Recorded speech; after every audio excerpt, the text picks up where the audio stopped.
जय Bholenath. Good morning guys, welcome back to my new blog. तो कैसे हैं आप सभी लोग?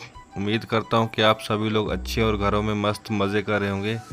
और आजकल तो गर्मियों की 2-3 छुट्टियां थी, तो छुट्टियों का आनंद ले रहे होंगे। और रास्ते में हम जाते समय शनिदेव महाराज जी के आशीर्वाद लेकर अपना काम करने की शुरुआत कर देते हैं। सबसे पहले हम बेडसमा में निकल जाते हैं। वहाँ पर हमारा एक अर्टिगा फ्यूज डिफ्यूज़ हो चुका था और हम उसकी ट्राई लेते हैं चलती लाइन में। और हम इसकी ट्राई इसलिए ले पा रहे हैं क्योंकि इस पर लोड कम है, तो चलती लाइन में इसकी ट्राई ले सकते हैं।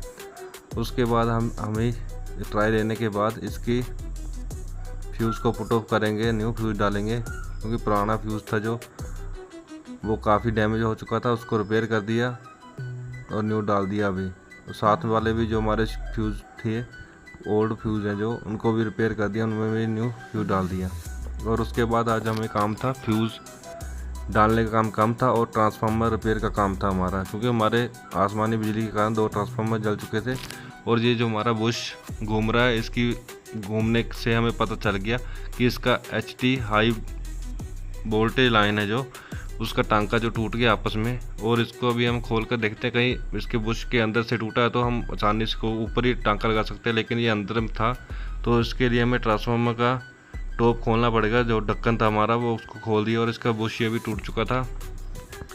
इसको लेने के लिए हमने जय साहब को बोला, वो लेने गए थे दफ्तर में। तब तक के लिए हमें स्थानीय गाँव वालों ने चाय पिलाई। और चाय पीने के बाद हम जल्दी से इसके नेट खोलने लग पड़े, क्योंकि इसके नेट भी काफ़ी होते हैं, जो कि 50 के ऊपर ही नेट होते हैं इसके, तो इनको खोलने में भी काफ़ी टाइम लगता है। और उसके बाद अभी हम नेट खोल रहे हैं, तो उसके बाद हम इसको अभी आपको दिखाएंगे कि टांका कैसे टूटा और इसको रीपुट ऑफ टांके को कैसे करते हैं, क्योंकि हमारा सोल्डरिंग आयरन तो होता नहीं हमारे पास, हम देसी जुगाड़ से इसको रिपेयर कर देंगे।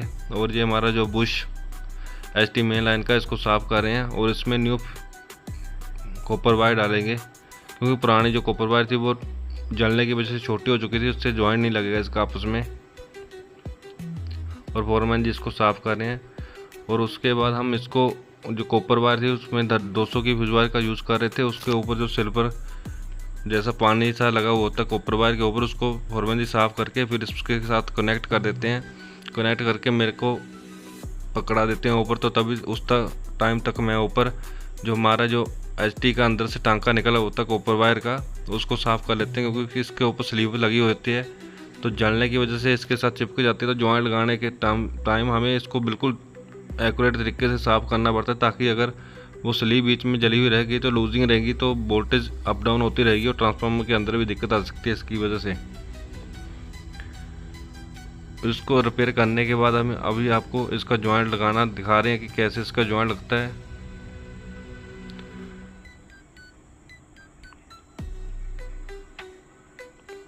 कॉपर की वायर ये 250 की थी, तो हार्ड थी, इसको जॉइंट करने में काफ़ी जोर लग रहा था, तो प्लास की सहायता से हमने किया इसको।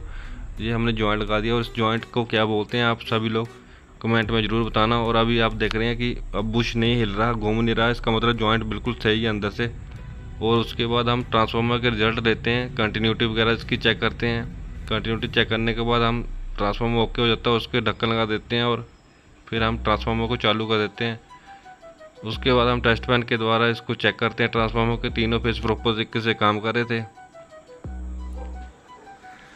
इसके बाद हम अपने जो मेन के फ्यूज सुबह RT के खोले हुए थे ट्राई लेने के लिए, उसको दोबारा से न्यू पुट ऑफ कर देते हैं, क्योंकि पुराने फ्यूज थे वो डैमेज हो चुके थे।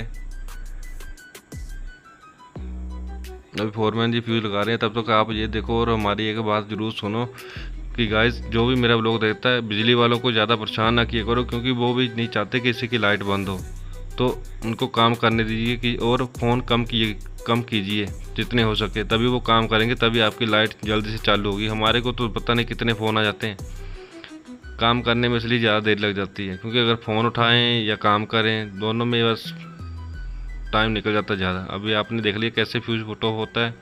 जिस मेरे दोस्त को नहीं आता वो आराम से ऐसे इसको देखकर फ्यूज़ पुट ऑफ करना सीख ले। लाइन चालू करने के बाद हमने इसके एम्पेयर चेक किए, तो अभी ट्रांसफार्मर रात का बंद था, तो लोड इस पर कम ही था। वैसे तो 100 का ट्रांसफार्मर है, ओवरलोड है, 130-135 के करीब इस पर लोड चढ़ता है, तो सुबह सुबह लोगों के एस्टिमेट बंद थे, तो कम ही लोड था। और लाइन को चालू करने के बाद लोगों के घरों में बिजली पहुंच जाती है। फिर हम वहां से अपनी नेक्स्ट मिशन, वहां पर भी हमें सेम ही प्रोसेस था। उसका ट्रांसफार्मर पर आसमानी बिजली गिरी हुई थी, तो हमें उसका भी यही डाउट था कि जैसे इसका बुश का टांका एक गया है, उसका भी ऐसे ही एक टांका गया होगा। यही दुआ कर रहे थे कि ज़्यादा काम ना पड़े, क्योंकि ट्रांसफार्मर को लोड करना अनलोड करना उसमें काफ़ी टाइम लग जाता है। तो ऐसे इसको रिपेयर करने में एक तो हम खुद ही कर लेते हैं और गवर्नमेंट का खर्चा बच जाता है। और ये भी सेम ही प्रोसेस था, उसका अंदर से टूटा था, नहीं तो हम इसके बुश को ऊपर से ही कर देते। इसके लिए भी हमें ढक्कन खोलना ज़रूरी था। फिर हम इसका ढक्कन खोलने लग जाते हैं। और हम यहाँ पे स्थानीय लोग, हमारे पंडित जी है, उनको फ़ोन किया तो उन्होंने हमें पानी पहुँचाया। एक तो गर्मी बहुत थी, पूरे कपड़े पसीने से भीग गए थे। और अभी आप देख रहे हो कैसे इसका टांका टूट गया। इसका भी फिर हम, इसकी जो वायर थी वो काफ़ी बची हुई थी, एक्स्ट्रा थी, तो हमने उसी का टांका लगा दिया। इसके लिए न्यू वायर की यूज़ नहीं की। और जॉइंट को ज़रूर बताना कौन सा, ये कमेंट करके, मैं आपके कमेंट का वेट करूँगा। और अभी हमने इसकी लाइन चालू कर दी, क्योंकि ट्रायल लेने के लिए हमें पीछे से चलवानी पड़ती है। हम यहाँ से ले तो काफ़ी चिंगारियाँ ऊपर पड़ती है और करंट लगने का डर भी रहता है। और हम इस ट्रांसफार्मर को सप्लाई को चालू करके वहाँ से निकल देते हैं दफ्तर के लिए। फिर हम दफ्तर जाकर हाथ धोकर, एक भंडारा था, हमें भंडारे में खाना खाते हैं। फिर से हम एक चक में एक सिंगल कंप्लेंट थी, उसके लिए निकल आते हैं, जिसका हमें फ़ोन आया था कंज्यूमर का। उन्होंने बताया कि हमारी पीवीसी जॉइंट है जो लूज़ है, उसको टाइट कर दीजिए। तो हमने वहाँ पर जाकर उसको कट ऑफ करके न्यू तरीके से जोड़ दिया उसको। और उसके बाद बागड़ू में एक सिंगल कंप्लेंट थी, जिसकी मीटर के टर्मिनल में से न्यूट्रल लूज थी, उसको रिपेयर किया। उसके बाद हम कुठेड़ा खाला में पहुंच जाते हैं। वहाँ पे एक एलटी का फ्यूज़ जो डिफ्यूज़ हो चुका था, उसको हमने रिपेयर किया, न्यू फ्यूज़ पुट ऑफ किया। और उसको फ्यूज़ को पुट ऑफ करने के बाद एक दो कंप्लेंटें और थी, वो की। और उसके बाद हम दफ्तर के लिए निकल आते हैं। गर्मी बहुत तेज, बुरा हाल था, तो हम घर को पहले फ़ोन कर दिए थे कि पानी भर के रखो। हमारा मुंह बिल्कुल लाल हो चुका था और आंखों में से आग निकल रही थी। तो गाइस, बस आज के ब्लॉग में इतना ही, मिलते हैं अगले ब्लॉग में। तब तक के लिए मेरी वीडियो को लाइक, शेयर और चैनल को सब्सक्राइब जरूर करें। बाय।